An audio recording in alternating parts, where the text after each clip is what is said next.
Binago po niya ang aking buhay mula po sa aking isipan na hindi pa ako gumagawa ng kasalanan. Ngayon po naunawaan ko na marami pala akong nagagawang kasalanan sa ating Panginoon Diyos.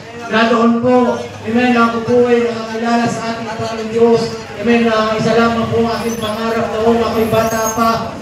Magkaroon ako ng pamilyang tahimik, matiwasay na pamilya, ang pamilya mayroong takot sa ating Panginoon Diyos, mayroong pang pamilya nagsusunuran, ama, asawa, at mga anak. At dahil po, amen, sa mga bisyo na aking nagagawa noong, amen, ako na malapit na pala akong mawala ko sa aking pangarap na buhay na pamilyang tahimik. Dahil punong-puno na po ako ng bisyo sa katawan, at salamat po sa ating Panginoon Diyos, hindi niya pinahintulutan yung pangarap kong tahimik na pamilya, ay hindi niya pinahintulutan na yun ay mawala ng maguluhan. Dahil lang ako po'y makakilala sa ating Panginoon, doon pala po matatagpuan ang pamilyang merong katahimikan, kapayapaan, isa't isa po yung pagsunod ng mga anak sa magulang. Dahil ako po'y lumaki sa pamilyang magulo, magigising ako, amen, sa pag-aaway ng aking mga magulang, magigising ako sa kaguluhan sa aming sambayan. Subalit ang buhay na yun ay sinuka ako ng puno na 11 years old. Sabi ko, hindi ko gagayahin ang ganitong pamumuhay. Kaya totoo po pala, amen, panagsalita po tayo ng mga bagay na mabuti, panagsalita po tayo ng mga bagay na ikangay karapat-dapat, pag ikaw pala po yung midnight ko, katuguling pala yan ang aking Panginoon Diyos. At ngayon po, amen, ako nakakilala sa Panginoon, nakapag-asawa ako ng isang tao, may takot din sa ating Panginoon Diyos. Ngayon po, amen, wala po sa amin yung maguluhan at tulad ng naranasan namin noong mga bata pa kami sa aming sambahayan. Sa totoo po, nakapag-4 na taon din po ako nakapagtrabaho sa ibang bansa. Hindi ako nag-alala na ako'y lulukuhin ng aking asawa. Kaya salamat po sa ating Panginoon. Nung ako po'y nakapag-abroad, umuwi ako, buo pa rin ang aming sambahayan. Na doon ang aking asawa, nagantay pa rin sa akin, at na doon ang aking mga anak. Amen. Ngayon po ay naglilingkod din sa ating Panginoon Diyos. Kaya palagi po ang pagkakaiba kapag kayo naglilingkod sa ating Panginoon Diyos. Meron po pagbabagong nagaganap. Kaya maraming salamat po sa ating Panginoon Diyos. Amen. Hindi ko po pinagmamalaki ang aking sambayan. Ngayon po sila ay naglilingkod na rin sa aking Panginoon. Ako po ay nagpapastor ngayon sa bayan ng Padre Garcia, na kung saan ang bayan ay pinagkatiwala ng Diyos sa akin. At salamat sa Diyos, kasama ko ang aking asawa, kasama ko ang aking mga anak na naglilingkod sa ating Panginoon, at ang aking pong anak ay nakakapangaral na rin ang salita ng ating Panginoon Diyos sa paligid. Kaya tunay po, pag tayo nagtiwala sa ating Panginoon Diyos, hindi lamang kapayapaan ng buhay ang nagbibigay sa iyo ng Diyos, maging ang maayos ng pamilya. Kaya po sa oras po ito, marahil ang iyong bubuhay ay puno-puno ka na sa iyong anak, puno-puno ka na sa iyong asawa. Amen. Ilapit mo yan sa ating Panginoon. Walang imposible sa ating Panginoon Diyos. Yun lamang po, maraming salamat sa inyong lahat. Pagdating po sa Panginoon, Kuya, naniniwala po ako na bilang mga tao na pinipin ng Diyos ng tamang kaisipan, ay naghahanap tayo ng mapayapang buhay po. At sa katotohanan po ay ang makapagbibigay ng tunay na mapayapang buhay ay si Jesus. Marami tayong pamamaraan na ginagawa, pero marami po nabibigo. Pero si Jesus ay nagbibigay ng tunay na kapayapaan. Maayos na pamilya ay sa Panginoon na masusumpuhan. Kaya napakabuting bagay na ang pamilya po ay pinakaharian ng Panginoon. So salamat sa Diyos at makakamit po kayo ng isa pang pagkaon ng isa pong lalaki, ang manangkahanan. Ano ang kabutihan ng Diyos na kanya pong naranasan nang siya po'y manampalataya sa Panginoon. Isang mapagpalang umaga po sa bawat isa na nag-aabot po ng titik na ito. Nais ko rin pong ibahagi ang mabuting bagay na ginawa ng Diyos sa aking buhay. Ako po ay lumaki po na mayroon pong galit sa aking puso, sapagkat ako po ay 7 years old, namatay po ang aking inay, at nung siya po'y namatay ay iniwan po ako ng aking tatay sa pangangalaga ng aking lola. Dahil po dun sa pangyayari yun, inisip ko na hindi ako mahal ng tatay ko at nagkaroon po ako ng sama ng loob sa kanya. Kami pong magkapatid ay iniwan doon sa pangangalaga ng aking lola. At dahil po noon ay nagkaroon din po ako ng sama ng pagagalit sa Diyos dahil maagang kinuha ng Diyos ang aking ina. Sabi ko sa Diyos, kailangan ko pang akin na yun ang aking ina, bakit kinuha mo agad? So, yun po ang aking buhay noon, may galit sa puso. At dumating po yung pagkakataon, pag-graduate ko po ng grade 6, ay kinuha naman po ako ng aking tatay. At siya na daw po ang magpapaaral sa akin. Sabi ko, sige, ayos siya, ito ang pagkakataon ko para makaganti sa iyo. Gastusan mo ako sa pag-aaral, hindi ko ayusin ang pag-aaral ko. Kaya yun nga po, sa madaling kwento, hindi na po ako nakatapos kahit first year high school ay napatigil na po ako dahil kung marami po akong kalokohan na ginagawa sa school, pumapasok sa school na may hikaw, ay bawal po yun. Isang pagkakataon, nakita ng teacher, gusto niyang kuhanin sa tainga ko, dinula ko yung teacher ko at napahampa siya sa mga upuan. So, yun po. At simula po noon ay napabarkada na. Sa murang edad ay natuto ng magbisyo ng pakago, paninigarilyo, nagiinom ng alak, at teenager pa lamang ay natuto ng magsugal, at nalulung din, inaabot ng umaga sa sugalan, kalaban ay, bagamat ako'y teenager, ang kalaban ay mga veteranong magsusugal. At hindi lamang yun, natuto din po ako gumamit ng marijuana. Hindi man ako gumamit ng shabu dahil sabi nila yun daw ay, alam ko yun ay nakakasira ng ulo. Maraming nare-rehab dahil doon. Pero inalok po ako ng aking pinsa, sabi niya, subukan mo itong marijuana, maganda ito. Food trip, pampasarap ng tulog. Kaya sinubukan ko naman at yun nga po hanggang sa nalulong, yun ko nataklasan na ang marijuana pala yung halos ganun din ang epekto. Lalagay din sa iyong kaisipan ng mga hindi tamang gawain. At yun po, ang naging resulta sa akin po ay magulo, walang direksyon. At pagdating po sa mga usapin ng salita ng Diyos, ako po'y walang pakialam sa ganitong bagay. Katunayan po ay nung may gawain po sa amin ng pangaral ng ganito, tulad po ng ganito, ay nagkaiyaan kami ng aking pinsan. Ang plano po namin, hindi para makinig, ang plano po namin ay batuhin ang bubong ng pinagtitipunan. Pero isang bagay po, hindi pinahintulutan ng Diyos na mangyari na may mga panggulo ng gawain ng Diyos.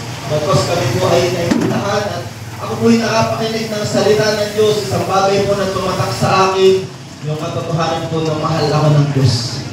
Narinig ko po yung pangalan na yung talata na John 3:16. Sabi ko na sapagkat kayo na lamang ang pag-ibig ng Diyos sa sanlibutan, kaya ibinigay niya ang kanyang kaisa-isang anak upang sino sa kanyang sumampalataya ay hindi mapahama kundi magkaroon ng buhay na walang hanggan. Naunawaan ko po noon ang pag-ibig ng Diyos at siya mayroong mabuting plano at layunin sa aking buhay. So mula po nung ako'y makadalo sa gawain ng Panginoon, nakapag-aral ng salita ng Diyos, naunawaan ko po ang kalooban ng Panginoon at doon po unti-unti pong nabago ang aking buhay, nakalaya sa mga bisyo, nakalaya din po ako sa galit at sama ng loob. At ngayon po, ay patuloy pong inaayos ng Diyos ang aking pong buhay. Meron na pong asawa at 2 anak. Salamat po sa Panginoon sapagkat siya po ang siya ay tunay na mabuti, siya ay nag-iingat sa atin, at siya po hindi nagpapabaya sa mga taong naglilikod at sumusunod sa Kanya. Yun lamang po. Maraming salamat po sa Diyos po ang lahat ng kapurihan. Napakabuti po talaga ng Diyos. Yan po ang isa sa layunin ng aming pong pagkayo sa lugar na ito, ang ipagsigawang may maganda pong plano ng Diyos sa bawat tao. Tayo lang po ay lumapit sa ating Panginoon, magtiwala sa Diyos at anumang ating mga kabalisahan, kaguluhan, ng buhay, misan, mga bisyo o kasalanan na alam natin masama, di lang natin maiwanan dahil sa ating sariling kahinaan, pero may tulong po ang Diyos. At siya nagpapala ng buhay. Minamahal po namin mga kaibigan. At ngayon pong umaga ay makakapanig po kayo ng hawik na para po sa Panginoon at ang mensahe po ay para sa atin. Pakinggan po ninyo ang ilang awitin ngayon pong umaga bago ang salita ng Diyos.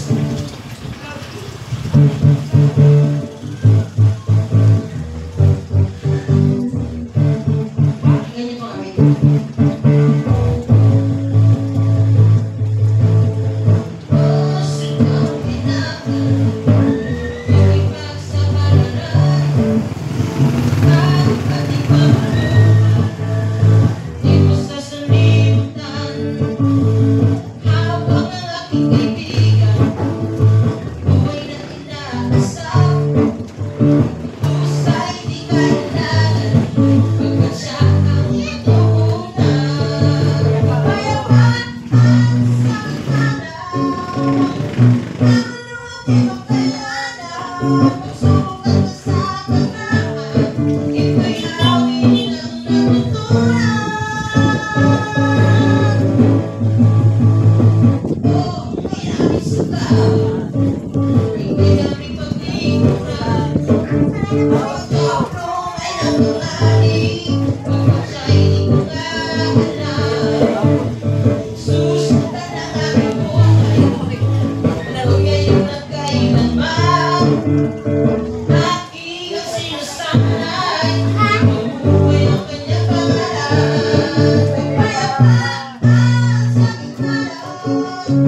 abot ang papalakas tinig nito.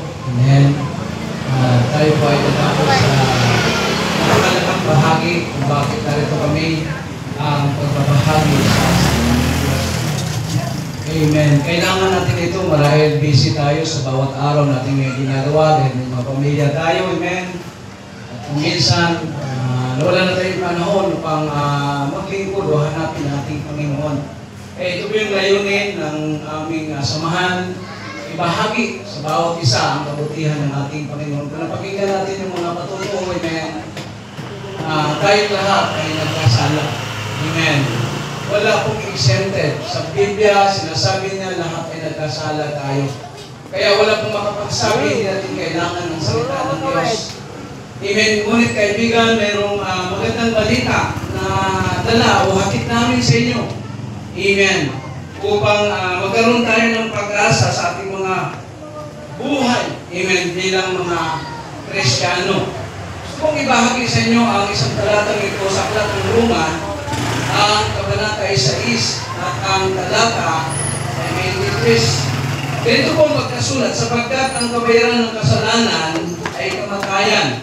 Datapwat ang kaloob ng Diyos sa walang bayad ay buhay na walang hanggan kay Kristo Jesus na Panginoon natin. At kung gusto mo daling manalangin, kapilang Diyos, makapangyarihan sa lahat, maraming po salamat. Sa biyayang pagkakataon ng Panginoon, kami po ay patuloy na pagbahagi, hindi na sa ikaw, Panginoon, tulungan mo po kami, ikaw po ang patuloy na kumilos sa lugar mo ito. Amen, ikaw po ang patuloy na magligtas, magbukas, magpuso kay Sipan, Panginoon Diyos. Upang ang bawat isa ay makatanggap ng pagkakataon ng kaligtasan na walang hanggan. Ama, maraming salamat sa iyong kapurihan, kalulatihan sa kapangigay pangalan